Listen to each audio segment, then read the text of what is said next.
एक ही झटके में 31,000 तृतीय श्रेणी शिक्षकों को रोजगार दिया गया। हालांकि सरकार को इसकी वजह से 1717 करोड़ प्रतिवर्ष और कमाने पड़ेंगे।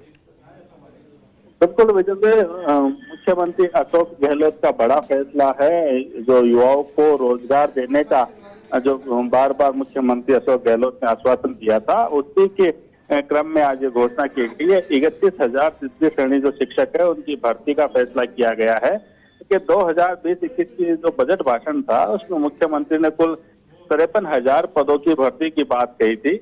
इनमें से 41,000 पद जो है वो शिक्षा विभाग के हैं, यानी कुल 53,000 भर्तियों में से 41,000 शिक्षा विभाग के हैं।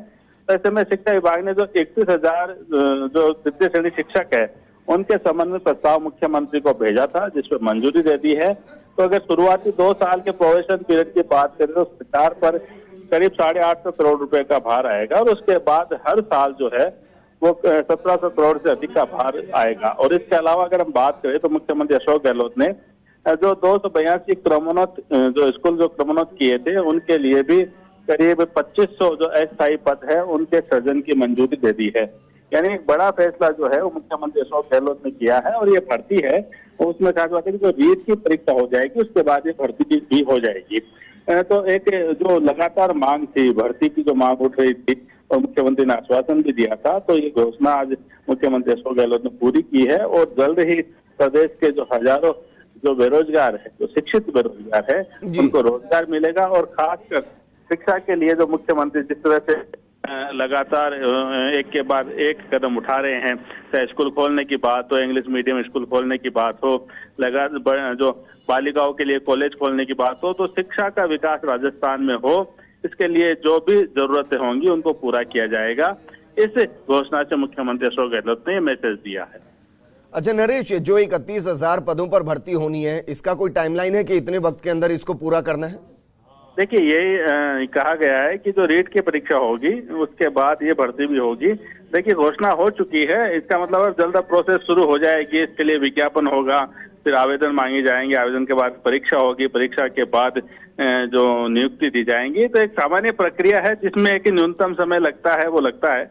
लेकिन बड़ी चीज ये है कि जिसका इंतजार था, चूंकि बजट घोषणा थी और उस बजट घोषणा को पूरी करने की मांग लगातार हो रही थी, तो ऐसे में आज ये घोषणा जो बजट घोषणा के अनुरूप जो है मुख्यमंत्री ने घोषणा कर दी है कि 31,000 तृतीय श्रेणी शिक्षक है उनकी भर्ती की जाएगी। तो बड़ा तोहफा है, दिवाली से पहले का ये तोहफा कहा जा सकता है इसको। तो देर सवेर भले ही जो प्रक्रिया में जो टाइम लगे वो लगेगा, लेकिन जब ये प्रक्रिया पूरी होगी तो प्रदेश के युवाओं को रोजगार मिलेगा। अच्छा नरेश, ये भी जानना चाहेंगे कितने वक्त से भर्ती प्रक्रिया रुकी हुई थी जिस पर मुख्यमंत्री ने मोहर लगाई है?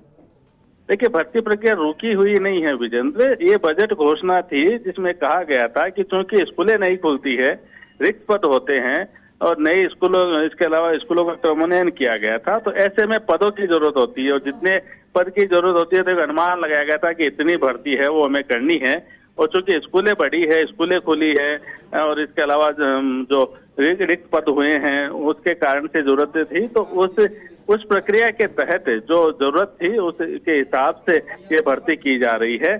कहीं अटकने जैसा कोई मामला नहीं है कि पहले कोई घोषणा कर दी हो और उसको वो रुक गई हो। ये बजट घोषणा का पार्ट है। बजट घोषणा हुई थी क्योंकि उसके बाद कोरोना काल आ गया था तुरंत, तो ऐसे में प्रक्रिया संभव नहीं थी करानी। और चूंकि सरकार का ध्यान भी पूरी तरह से कोरोना पे आ गया था, लेकिन अब धीरे धीरे जितने भी जो बजट घोषणाएं जो सरकार की रही है मुख्यमंत्री अशोक गहलोत की, उनको एक के बाद एक पूरा करने का प्रयास किया जा रहा है। जी बिल्कुल नरेश, इसके अलावा भी आप एक 2500 का आंकड़ा दे रहे थे, वो किस चीज की भर्ती है? देखिए, जो करीब 282 के आसपास जो स्कूल क्रमोन्नत किए गए थे, उन क्रमोन्नत करने के कारण से फिलहाल जो ये कहा जा सकता है कि जो जरूरत है स्कूलों में, तो अस्थायी जो पद है उनको सृजित किया गया है। अस्थायी शिक्षकों के पद है जिसमें प्रधानाध्यापक भी है, वरिष्ठ अध्यापक भी है, अन्य अध्यापक भी है। तो ये एक अस्थायी पद सृजित किए गए हैं जिनको लेके भी जल्द ही जो यहाँ पे उनकी नियुक्ति की जाएगी, ताकि जो अभी स्कूलें जो क्रमोन्नत हुई है जहाँ रिक्त पद है, जब तक स्थायी रूप से अध्यापक ना आ जाए जिनकी भर्ती के माध्यम से, तब तक ये काम है वो करने के लिए ये प्रक्रिया अपनाई गई। जी बिल्कुल नरेश, शुक्रिया तमाम जानकारी हमारे साथ साझा करने के लिए। वाकई में दिवाली से पहले एक बड़ा तोहफा मुख्यमंत्री अशोक गहलोत की तरफ से बेरोजगारों को दिया गया, लेकिन आज